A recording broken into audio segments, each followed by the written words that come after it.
Hello पिलामाने आज मो YouTube channel MS all education channel समस्त को स्वागत। आज पाठ पोषण पार्ट 3 वीडियो नहीं आसी समस्त समस्त जॉइन हो जाओ मो क्लास स्टार्ट करुँचे। तो चलो पिला माने शुरू कर जाओ। फास्ट प्रश्न देखो पिला माने खाद्याभ्यास उपर निर्भर करी आमर दांत को केते प्रकार रे विभक्त करा जाई अछि। केते प्रकार रे एठी उत्तर अछि देखो पिला माने उत्तर हेबो option D 4।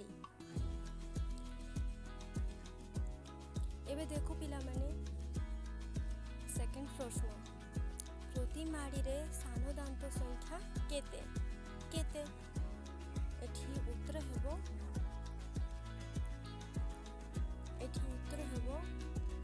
Etah option A 2टी। एबे पिला माने देखो यह पर प्रश्न प्रति माड़ी रे केतोटी पोषण दांत रहिछि केतोटी एठी उत्तर हेबो कोन उत्तर हेबो एठी 6टी ऑप्शन डी। एबे देखो पिला माने यह पर प्रश्न एठी प्रश्न अछि लाल रे थिबा केउ एंजाइम मंडड को माल्टोज रे परिणत करे एठी उत्तर हेबो ऑप्शन बी टाइलिन। एबे देखो पिला माने यह पर प्रश्न देखो पिला माने एठी प्रश्न होउछि समस्त देखो एठी प्रश्न हम शरीर खाद्य को खाद्य नली भीतर को और पवन को श्वास नली मध्य को चालना करिबा पाई कौन रही थाए कौन एठी उत्तर ऑप्शन ए कौन ऑप्शन ए। एबे देखो पिला माने यह पर प्रश्न एठी अछि मनुष्य शरीर रे उदर गहर रे केउ पार्श्व रे पाकस्थली अवशिष्ट को पार्श्व रे किए कहि परिबो मते कमेंट रे जणाई दियो। एठी उत्तर हेबो ऑप्शन डी कोन बाम पार्श्व रे को पार्श्व रे बाम पार्श्व रे कोन अवशिष्ट पाकस्थली।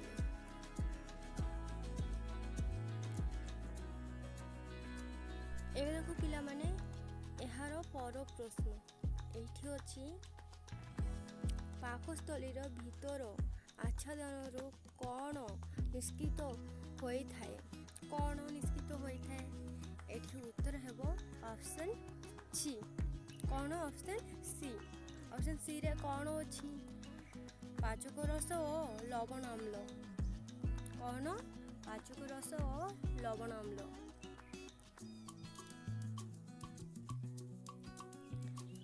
एबे देखो पिला माने एठी प्रश्न अछि पीत स्नेहसार जातीय खाद्य कौन कराई थाए के कोइ परिबो एठी उत्तर हेबो ऑप्शन ए कौन ऑप्शन ए।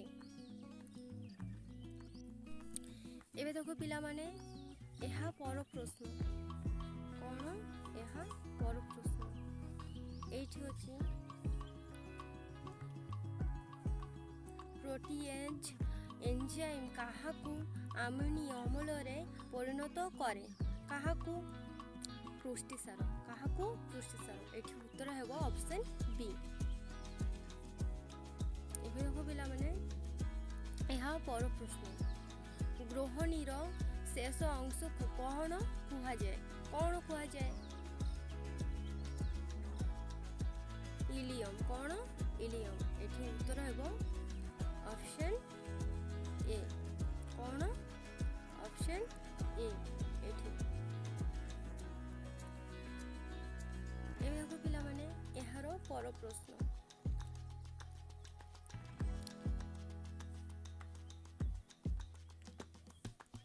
देखो पिला माने ଶରୀରରେ ଖାଦ୍ୟର ବିନିଯୋଗ ପ୍ରକ୍ରିୟାକୁ କ'ଣ କୁହାଯାଏ? କ'ଣ କୁହାଯାଏ?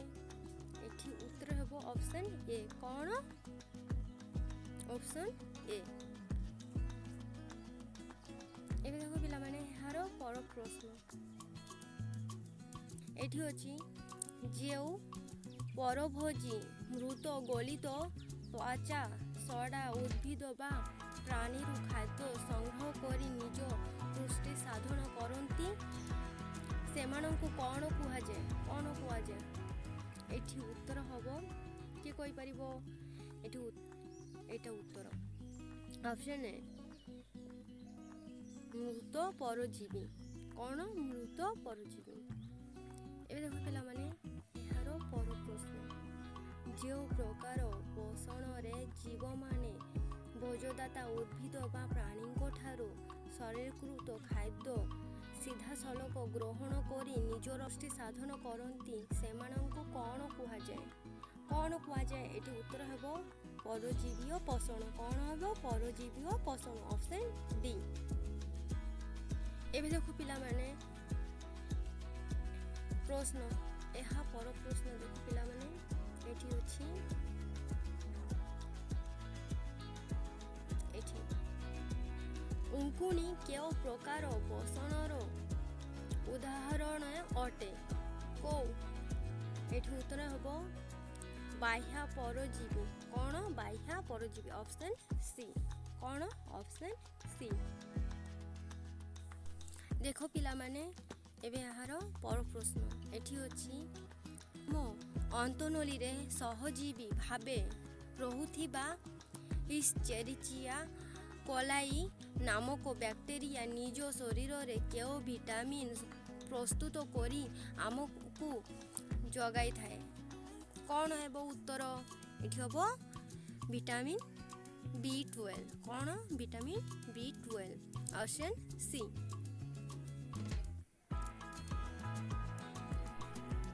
ଏବେ ଦେଖ ପିଲାମାନେ ଏହାର ପର ପ୍ରଶ୍ନ, ଏହାର ପର ପ୍ରଶ୍ନ କ'ଣ ଅଛି? ଦେଖ ପିଲାମାନେ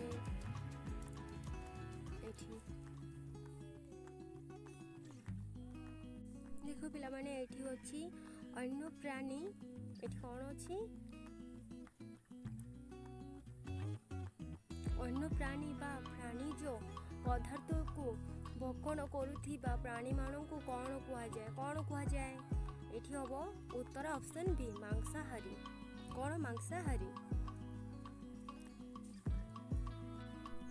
ଏବେ ଦେଖ ପିଲାମାନେ ଏହାର ପର ପ୍ରଶ୍ନ ଏଠି, ଆଲୋକ ଶ୍ଳେଷଣରେ ଅନ୍ଧକାର ପ୍ରକ୍ରିୟା କେଉଁଠାରେ ସମ୍ପାଦିତ ହୁଏ? କେଉଁଠାରେ?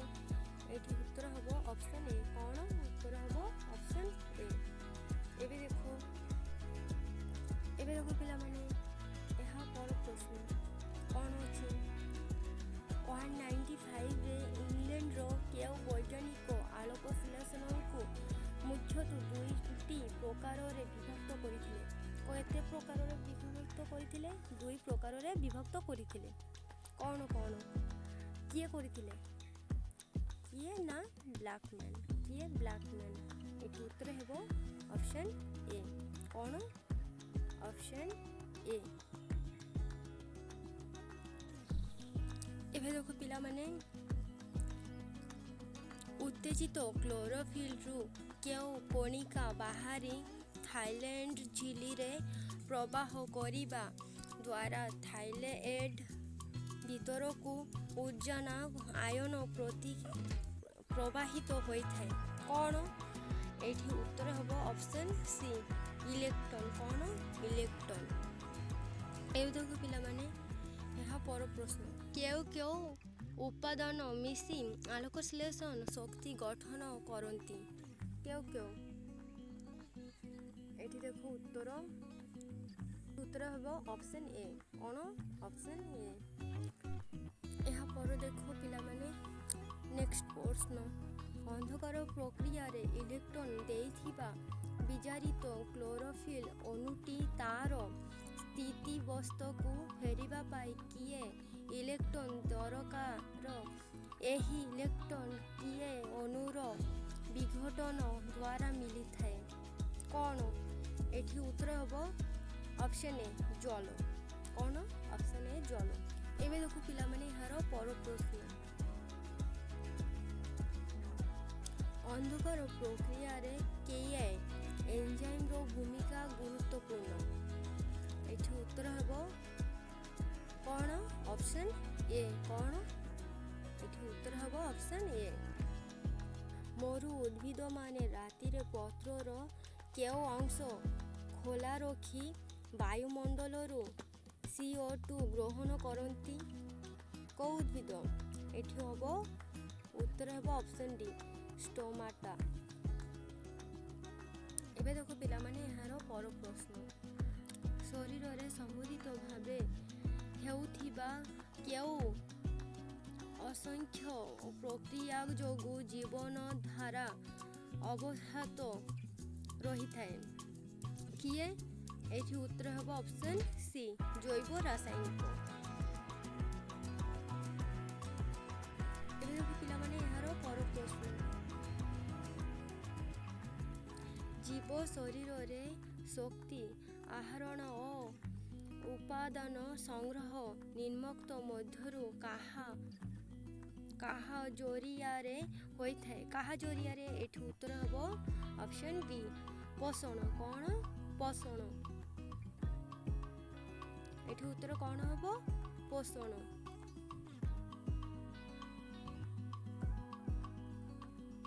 ଏବେ ଦେଖୁ ପିଲାମାନେ ଏହାର ପର ପ୍ରଶ୍ନ।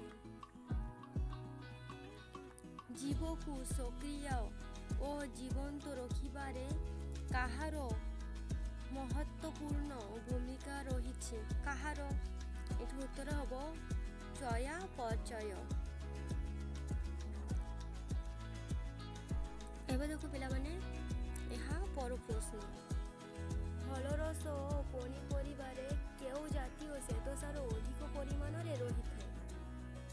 ଏଠି ଉତ୍ତର ହେବ ଅପସନ୍ ଏ ଗ୍ଲୁକୋଜ୍। କ'ଣ? ଗ୍ଲୁକୋଜ୍। ଏବେ ଦେଖୁ ପିଲାମାନେ ଏହାର ପର ପ୍ରଶ୍ନ। କୋଷୀୟ ଶ୍ୱସନ ବେଳେ ନିମ୍ନୋକ୍ତ କେଉଁ ଉପାଦାନର ଜାରଣ ଫଳରେ CO2 ଓ H2O ସୃଷ୍ଟି ହେବା ସହ ଶକ୍ତି ନିର୍ଗତ ହୋଇଥାଏ? କ'ଣ? ଏଠି ଉତ୍ତର ହେବ ଅପସନ୍ ଡି ଗ୍ଲୁକୋଜ୍। କ'ଣ? ଗ୍ଲୁକୋଜ୍।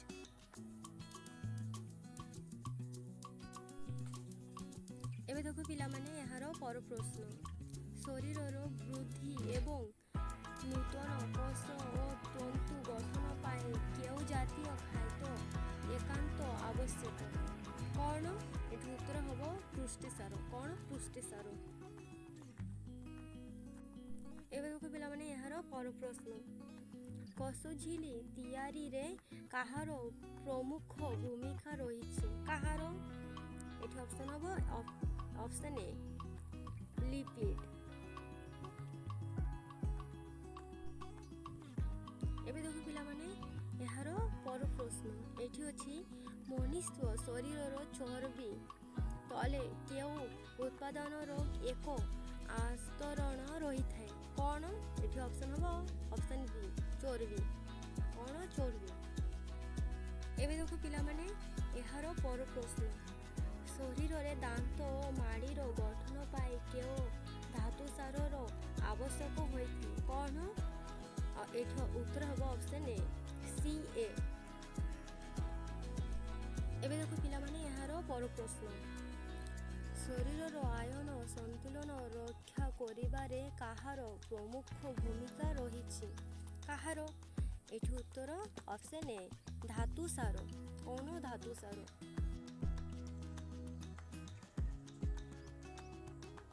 ଏବେ ଦେଖୁ ପିଲାମାନେ ଏହାର ପର ପ୍ରଶ୍ନ।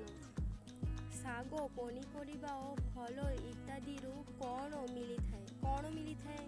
ଏଠି ଉତ୍ତର ହେବ ଅପସନ୍ ସି ଜଳରେ ଦ୍ରବଣୀୟ ଭିଟାମିନ୍। କ'ଣ? ଜଳରେ ଦ୍ରବଣୀୟ ଭିଟାମିନ୍। ଏବେ ଦେଖୁ ପିଲାମାନେ ଏହାର ପର ପ୍ରଶ୍ନ।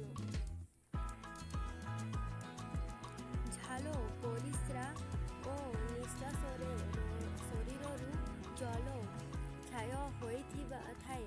ଏହାର ଭରଣା ପାଇଁ ପ୍ରତିଦିନ ପ୍ରାୟ କେତେ ଲିଟର ପାଣି ପିଇବା ଆବଶ୍ୟକ? ଏଠି ଉତ୍ତର ହେବ ଅପସନ୍ ଏ 3ରୁ 4।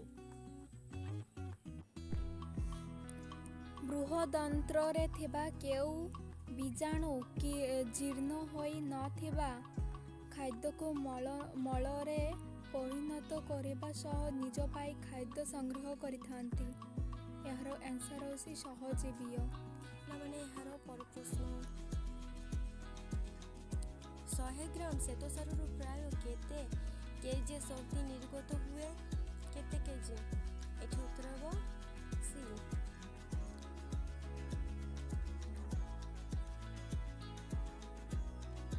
ଏବେ ଦେଖ ପିଲାମାନେ ଏହାର ପର ପ୍ରଶ୍ନ କେଉଁ ପ୍ରାଣୀଠାରେ ମୃତ ପରଜୀବୀ ପୋଷଣ ଦେଖାଯାଏ ନାହିଁ? କ'ଣ? ଏଠି ଉତ୍ତର ହେବ ଅପସନ୍ ଡି ଜୋକ। ଏବେ ଦେଖ ପିଲାମାନେ ଏହାର ପର ପ୍ରଶ୍ନ ପୁଷ୍ଟିସାରର ହଜମ କରୁଥିବା କେଉଁ ଏଞ୍ଜାଇମ୍ ନିଷ୍କ୍ରିୟ ଅବସ୍ଥାରେ କ୍ଷାରିତ ହୋଇଥାଏ? କ'ଣ? ଏଠି ଉତ୍ତର ହେବ ଅପସନ୍ ସି ପ୍ରୋଟିଏଜ୍। ଏବେ ଦେଖ ପିଲାମାନେ ଏହାର ପର ପ୍ରଶ୍ନ ଭୂସ୍ଥଳୀର କୋଷ ପ୍ରତି କେତେ ଦିନ ବ୍ୟବଧାନରେ ନୂଆ କୋଷ ଦ୍ୱାରା ପୁନଃସ୍ଥିତ ହୁଅନ୍ତି? ଏଠି ଉତ୍ତର ହେବ ଅପସନ୍ ଏ 2 ବା 3। ଏବେ ଦେଖ ପିଲାମାନେ ଶେଷ ପ୍ରଶ୍ନ ମନ୍ଦଡ କାହା ସଂସ୍ପର୍ଶରେ ଆସିଲେ ନୀଳବର୍ଣ୍ଣ ଧାରଣ କରେ? ଏଠି ଉତ୍ତର ହେବ ଅପସନ୍ ଏ।